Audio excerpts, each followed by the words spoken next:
what is going to be the future of learning?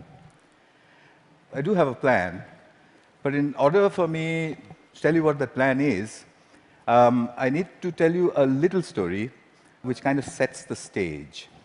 I tried to look at where did the kind of learning we do in schools, where did it come from? And you can look far back into the past, but if you look at present-day schooling the way it is, it's quite easy to figure out where it came from. It came from about 300 years ago. And it came from the last and the biggest of the empires on this planet. Imagine trying to run the show, trying to run the entire planet without computers, without telephones, with data handwritten on pieces of paper and traveling by ships. But the Victorians actually did it. What they did was amazing. They created a global computer made up of people. It's still with us today.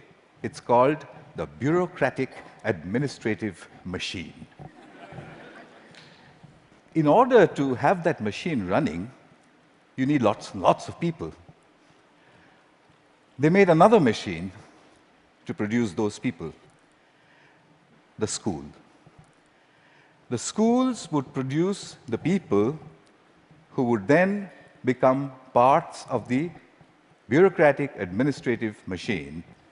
They must be identical to each other. They must know three things. They must have good handwriting, because the data is handwritten. They must be able to read, and they must be able to do multiplication, division, addition, and subtraction in their head. They must be so identical that you could pick one up from New Zealand and ship them to Canada, and he would be instantly functional. The Victorians were great engineers. They engineered a system that was so robust that is still with us today, continuously producing identical people for a machine that no longer exists. The empire is gone. So what are we doing with that design that produces these identical people? And what are we going to do next, if we ever are going to do anything else with it?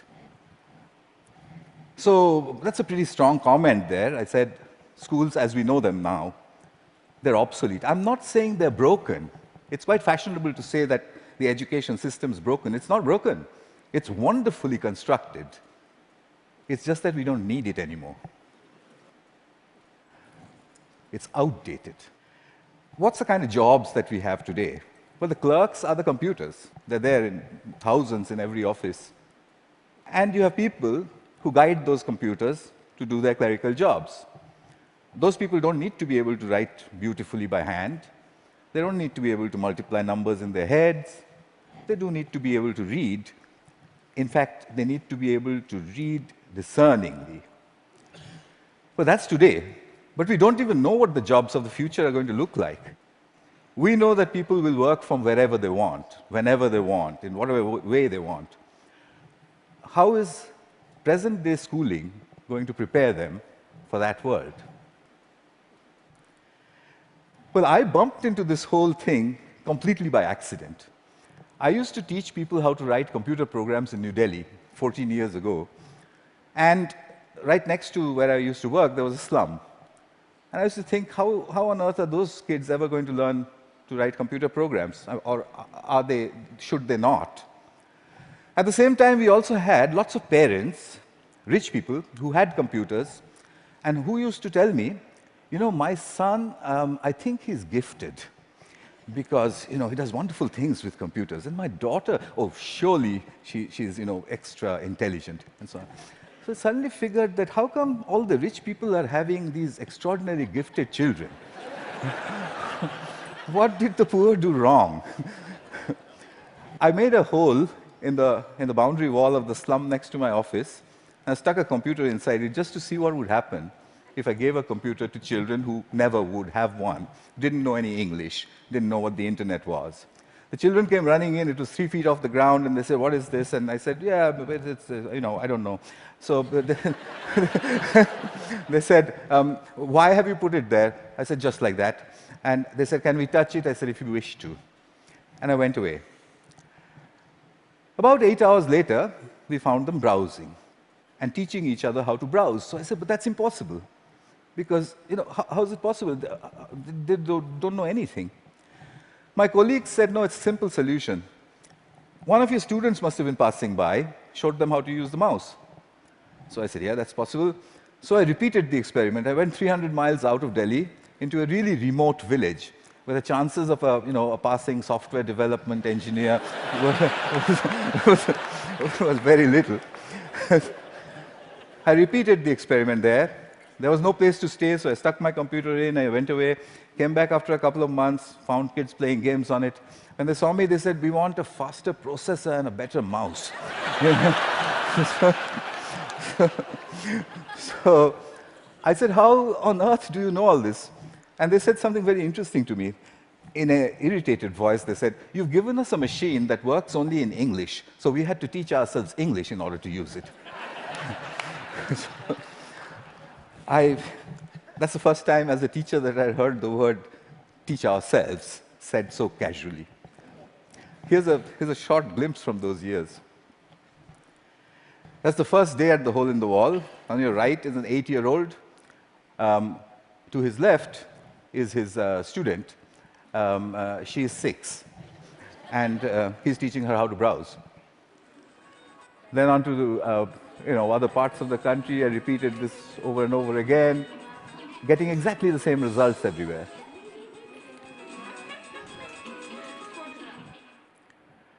An 8-year-old telling his elder sister what to do.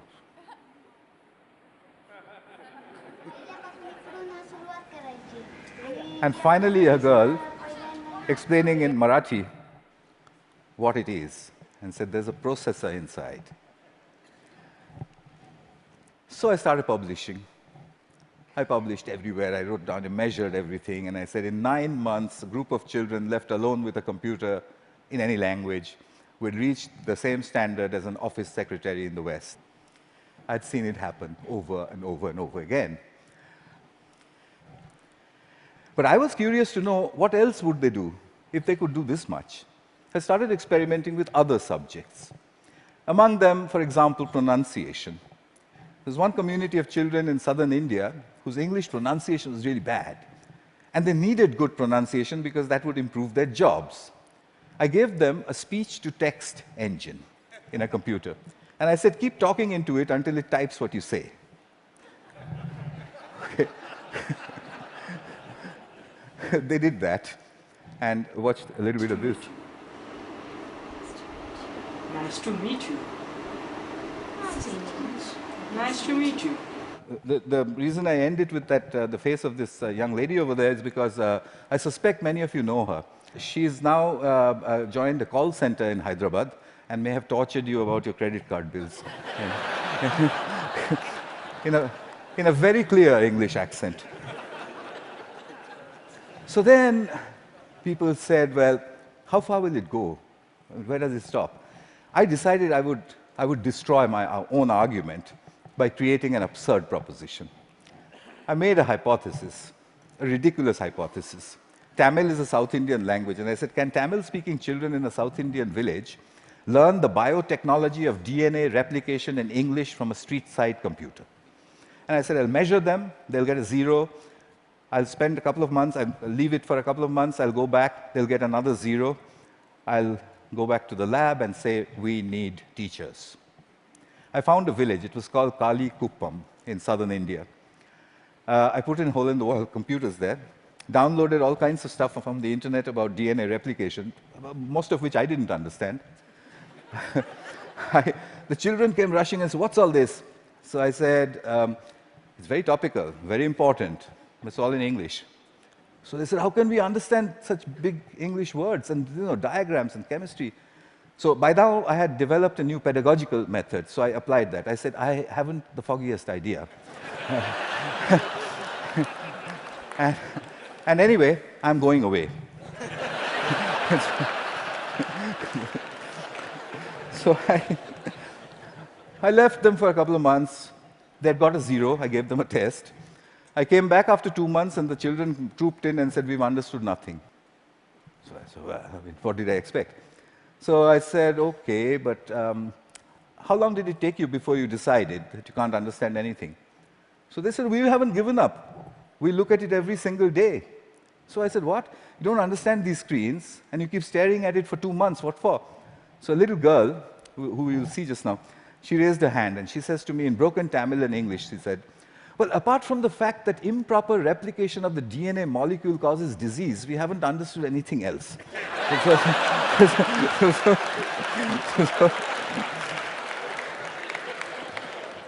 So I tested them. I got an educational impossibility, 0 to 30% in 2 months in the tropical heat with a computer under the tree in a language that they didn't know, doing something that's a decade ahead of their time. Absurd. But I had to follow the Victorian norm. 30% is a fail. How do I get them to pass? I have to get them 20 more marks. I couldn't find a teacher. What I did find was a friend that they had, a 22-year-old girl who was an accountant, and she played with them all the time. So I asked this girl, can you help them? So she says, absolutely not. I didn't have science in school. I have no idea what they're doing under that tree all day long. I can't help you. I said, I'll tell you what, use the method of the grandmother. So she says, what's that? I said, stand behind them. Whenever they do anything, you just say, well, wow, I mean, how did you do that? What's the next page? Gosh, when I was your age, I could have never done that. I mean, you know what grannies do. So she did that for 2 more months. The scores jumped to 50%.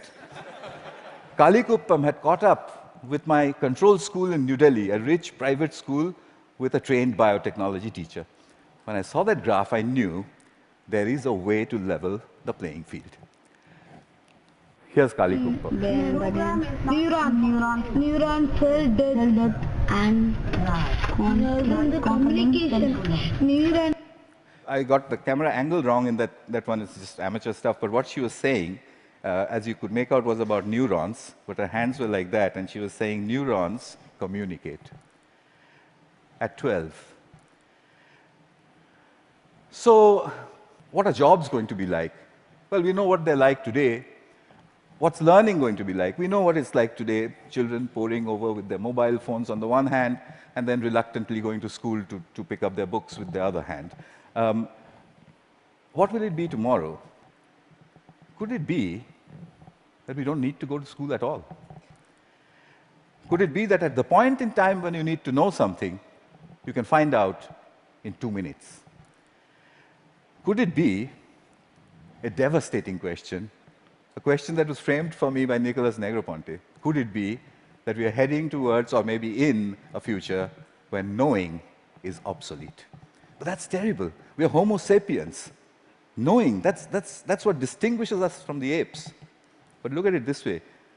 It took nature 100 million years to make the ape stand up and become Homo sapiens. It took us only 10,000 to make knowing obsolete. What an achievement that is. But we have to integrate that into our own future. Encouragement seems to be the key. If you look at Kuppam, if you look at all of the experiments that I did, it was simply saying, wow, saluting learning.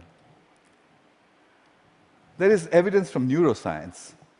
The reptilian part of our brain, which sits in the center of our brain, when it's threatened, it shuts down everything else. It shuts down the prefrontal cortex, the parts which learn. It shuts all of that down.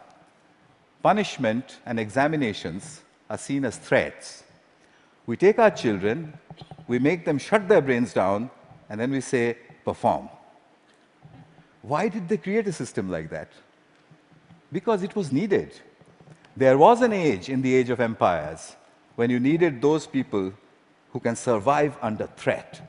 When you're standing in a trench all alone, if you could have survived, you're okay, you passed. If you didn't, you failed. But the age of empires is gone. What happens to creativity in our age? We need to shift that balance back from threat to pleasure. I came back to England looking for British grandmothers. I put out notices in papers saying, if you're a British grandmother, if you have broadband and a web camera, can you give me 1 hour of your time per week for free? I got 200 in the first 2 weeks. I know more British grandmothers than anyone in the universe. They're called the granny cloud. The granny cloud sits on the internet. If there's a child in trouble, we beam a gran. She goes on over Skype and she sorts things out. I've seen them do it from a village called Diggles in northwestern England, deep inside a village in Tamil Nadu, India, 6,000 miles away. She does it with only one age-old gesture. Okay. Watch this. You can't catch me. You say it. You can't catch me. I'm the gingerbread man. Well done. Very good. So what's happening here? I think what we need to look at is we need to look at learning as the product of educational self-organization. If you allow the educational process to self-organize, then learning emerges. It's not about making learning happen, it's about letting it happen. The teacher sets the process in motion, and then she stands back in awe and watches as learning happens. I think that's what all this is pointing at. But how will we know? How will we come to know? Well, I intend to build these self-organized learning environments. They are basically broadband, collaboration, and encouragement put together. I've tried this in many, many schools. That's being tried all over the world, and teachers sort of stand back and say, it just happens by itself? And I said, yeah, it happens by itself. How did you know that? And I said, you won't believe the children who told me and where they're from. Here's a soul in action.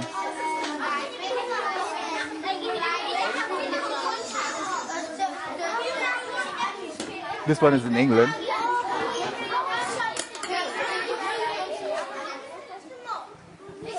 He maintains law and order.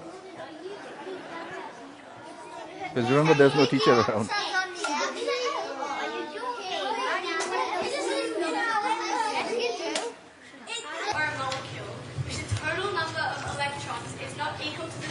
Australia. Giving it a net positive or negative electrical charge. The net charge on an ion is equal to the number of protons in the ion minus the number of electrons. A decade ahead of our time. So souls, I think we need a curriculum of big questions. You already heard about that. You know what that means. There was a time when Stone Age men and women used to sit and look up at the sky and say, what are those twinkling lights? They built the first curriculum. But we've lost sight of that wondrous questions. We've brought it down to the tangent of an angle. But that's not sexy enough. The way you would put it to a 9-year-old is to say, if a meteorite was coming to hit the Earth, how would you figure out if it was going to or not? And if he says, well, what? How? You say there's a magic word, it's called the tangent of an angle, and leave him alone. He'll figure it out. So here are a couple of images from souls. I've tried incredible questions. When did the world begin? How will it end? To 9-year-olds. This one's about what happens to the air we breathe. This is done by children without the help of any teacher. The teacher only raises the question and then stands back and admires the answer. So, what's my wish? My wish is that we design the future of learning. We don't want to be spare parts for a great human computer, do we? So we need to design a future for learning. And I've got to get this wording exactly right, because, it's very important. My wish is to help design a future of learning by supporting children all over the world to tap into their wonder and their ability to work together, help me build this school. It will be called the School in the Cloud. It will be a school where children go on these intellectual adventures driven by the big questions which their mediators put in. The way I want to do this is to build a facility where I can study this. It's a facility which is practically unmanned. There's only one granny who manages health and safety. The rest of it's from the cloud. The lights are turned on and off by the cloud, etc., etc. Everything's done from the cloud. But I want you for another purpose. You can do self-organized learning environments at home, in the school, outside of school, in clubs. It's very easy to do. There's a great document produced by TED which tells you how to do it. If you would please do it across all 5 continents and send me the data, then I'll put it all together, move it into the School of Clouds, and create the future of learning. That's my wish. And just one last thing. I'll take you to the top of the Himalayas. At 12,000 feet, where the air is thin, I once built 2 hole-in-the-wall computers. And the children flocked there. There was this little girl who was following me around. And I said to her, you know, I want to give a computer to everybody, every child. I don't know, what should I do? And I was trying to take a picture of her, you know, quietly. She suddenly raised her hand like this and said to me, "Get on with it."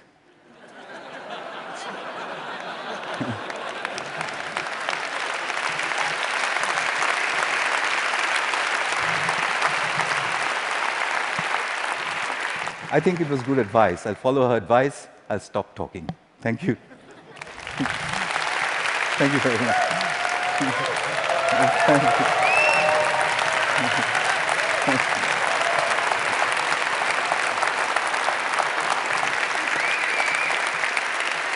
Thank you very much. Wow.